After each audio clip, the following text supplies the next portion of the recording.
The Surface laptop is the new model from Microsoft with students as a target group. What you get for your money and how good it is in the end, I will show you here. The exterior build quality is probably the best thing about the Surface laptop, because it's definitely the best built 13-inch Windows Ultrabook with a great finish which comes close to a MacBook. We have here an aluminum body design and it looks great. It's very sturdy and there is next to no flex. When you open the display you will see that the keyboard comes with an Alcantara surface, which is familiar if you know the Surface Pro keyboard. It feels very soft and inviting, and somehow typing on it is a lot of fun, especially because the plastic keys with 3 lighting levels have a nice key travel and the trackpad feels nice and precise. Clicking on it may be a bit loud though. A disadvantage of this surface is that you have to take care of it and be careful what you stain it with, because you may end up with a new design, which maybe is not even a bad thing. Changing it is unfortunately not that easy. What I don't like is that this surface is too flexible. While typing on it you won't notice it, but you will see it easily. For this price it could have been more sturdy. The touch display is protected by Gorilla Glass 3. It is a 13.5-inch pixel sense display with an aspect ratio of 3:2. The resolution is 2256 by 1504 with a pixel density of 201 ppi. With a brightness of around 350 nits, it's pretty bright and has a color gamut of 100% RGB and 76% Adobe RGB. In total, it's a really nice display. The touchscreen works fine and is very precise. It is also compatible with the Surface Pen and the Surface Dial, both cost extra. The dial I couldn't try yet, but the pen works perfectly fine.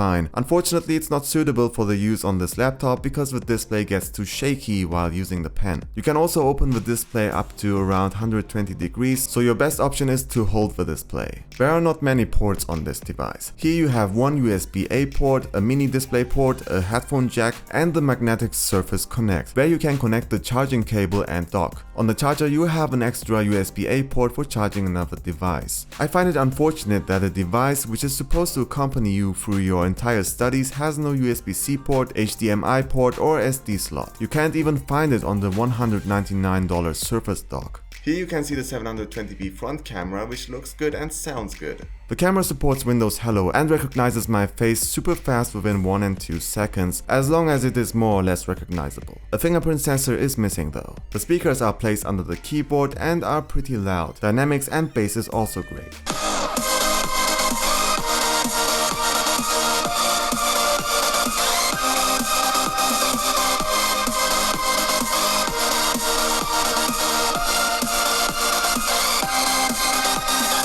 The Surface laptop comes in different configurations, which you can see on the screen. I have here the i5 version with 8GB RAM and the performance is great. Most tasks can be done easily and even 1080p video editing works fine. Less graphics intensive games also perform well. Everyone who only needs an Ultrabook for lightweight tasks and media consumption should be fine with 4 gigs. Unfortunately, you can't just upgrade to 8 gigs, but also have to take the bigger SSD, which comes with more extra costs. The SSD drive speeds are quite slow for this price, especially the 128 and 256GB version. Most people won't even notice this, but for this price it could have been better. I'd say that the i5 8GB RAM version has the better value, not only because you can choose here between 4 colors, but it's also safer for future use if you'd like to do heavier tasks in the future. The i7 version I'd only recommend if you're a real fan of the design and build quality. Otherwise, a Surface Book may be a better investment. As a student of participating universities at least, you get 10% off the price. The Ultrabook has a good thermal performance and the fans almost never turn on, and if they do, they are relatively quiet. Under extreme loads, it can be louder than you'd expect though. During normal use, the battery lasts around 8 hours, for example working with Office, browse through the internet and watch videos. Charging is also relatively fast. The 45 Wh battery maybe is not big, but has a good performance. During the test I was limited to use Windows 10s, which is the operating system on the Surface laptop. You can easily upgrade it to Windows 10 Pro until end of 2017 for free, but afterwards it costs $50. I suppose most of you will do the upgrade, because only then you can get out the most performance and productivity out of it. Otherwise you are only limited to Windows Store apps.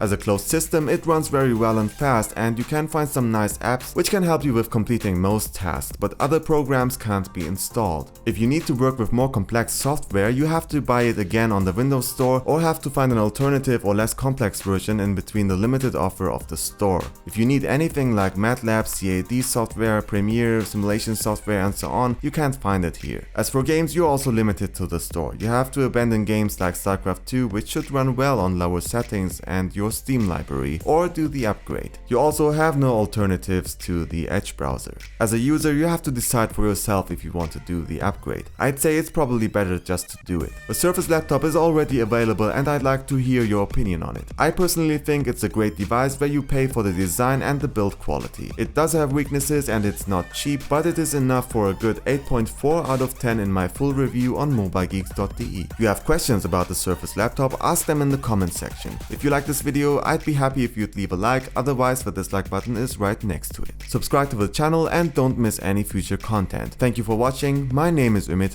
for Mobile Geeks.